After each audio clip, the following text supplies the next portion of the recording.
An undercover female RCMP police officer who worked as an investigator in the 2022 Coutts protest and blockade cried today during her testimony as a Crown witness in the trial of Chris Carbert and Anthony Olenek here in Lethbridge, Alberta, in the courthouse behind me. Robert Kraychik reporting for Rebel News. The charges against the two defendants flow from their participation in the 2022 Coutts protest and blockade, which intermittently obstructed cross-border traffic between Canada and the U.S. at the Coutts Sweetgrass border crossing, which links Alberta with Montana. And this protest was basically aligned with the Freedom Convoy in Ottawa, Ontario, ideologically, philosophically, politically. They both shared the presentation of civil disobedience and peaceful demonstration, and were opposed to this so-called public health apparatus installed by governments as a tool of surveillance and control, marketed as a measure to reduce COVID-19 transmission. A female undercover RCMP officer, they call them undercover operators, UCOs, was invited by the Crown to testify as a witness. She began testifying yesterday. She continued her testimony today. And in order to protect her anonymity, according to the judge, this is germane, this is necessary to continue in her choice of profession. She is testifying in a courtroom that is inaccessible to the public or to members of the news media. In the courtroom with her are the judge, the prosecutors, the defense attorneys, the jurors, the defendants, and the courtroom staff. The rest of us are able to listen to her testimony.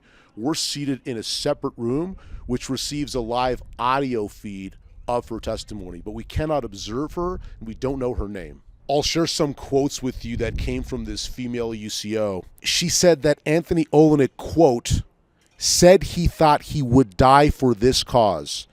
He comes now to realize that this was his destiny, and this was the war he was meant to fight in. She also said that Anthony Olenek said, quote, the devil would make sure he didn't survive. So basically, this female UCO was characterizing Anthony Olenek as somehow committed to and expecting some sort of violent confrontation involving death with the RCMP and other law enforcement officers in the context of the 2022 Coutts protest and blockade. Another fact that came up in testimony today from this female UCO that also came to the attention of observers yesterday is that this female undercover operator did not have any digital recording devices on her person as part of her investigation. So no body camera, no sort of secretive or subtle recording device. Also, no such devices were placed in areas where the RCMP anticipated any sort of investigatory purpose. So a lot of the testimony, a lot of the events of the Coutts protest and blockade took place in this smuggler saloon, this singular restaurant over in this village of Coutts. And even there were no cameras placed, no microphones placed, at least according to the RCMP's claims. While testifying about direct communications, conversations that she said she had with Anthony Olenek, this female undercover operator began to cry. Now, we could not observe that given that we were not in the courtroom with her, but you could hear it audibly. At one point, lead prosecutor Stephen Johnston asked her if she needed some time to regain her composure. See, she said that she was feeling upset, but she only needed a moment to recover. She also claimed that Anthony Olenek said the devil would use his arms or his hands to ensure that he did not survive. He referring to Anthony Olenek. The devil, according to this UCO, in the mind of Anthony Olenek, was a reference to Prime Minister Justin Trudeau.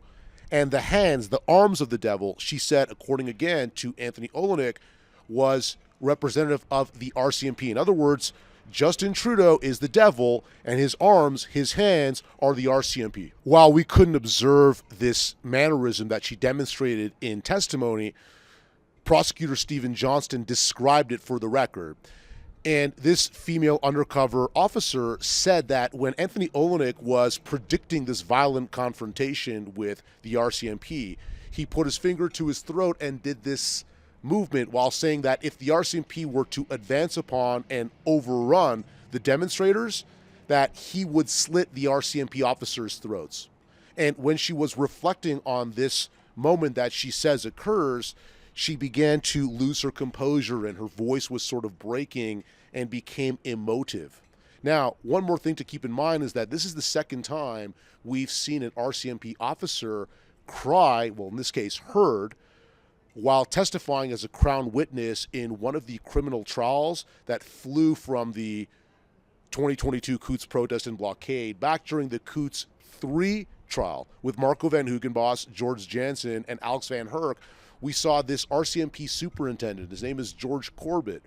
He was crying on the witness stand when he was reflecting on this distressed radio communication that he received from a female subordinate officer at the Coutts protest and blockade, as she was worried that she would be injured when some large piece of tractor equipment with a large blade was moving near her. She thought she might get crushed or hurt while inside her vehicle. And again, he was crying on the stand when reflecting on that moment. Let's talk about the claimed absence of digital recording devices. So that came up yesterday, came up today, that this RCMP officer stated that even though the use of digital recording devices is part and parcel of their undercover operation processes, they were not used in the context of this Coutts investigation.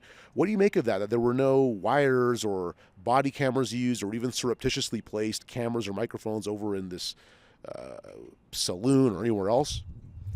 Well, it's very shocking that the police wouldn't use a ring, earrings, whatever, glasses to record things. Just Google. I mean, the technology is there. I'm sure the police have the funding for a little wire. She did have 3 phones with her, so if she was concerned about being searched and find a wire, well, it's not like that today, right? This female undercover operator also said that part of her skill set as a UCO is emotional control. UCO number 1 acknowledged in her testimony today that her notes, her recordings of her observations during this undercover investigation of the 2022 Coutts protest and blockade contained very little information about her own conduct, her own behavior, her own statements in pursuing this investigation. And this revelation came during cross-examination when Catherine Bayak, the defense attorney representing Chris Carbert, was asking UCO number 1 about her recording procedures. And Bayak noted, no pun intended, that UCO number 1's notebook contained very little information about her own behaviors. And UCO number 1 acknowledged this. She agreed with this fact, and she said, and I quote, "I don't tend to write about things that aren't about the objectives or the information I'm supposed to be gathering."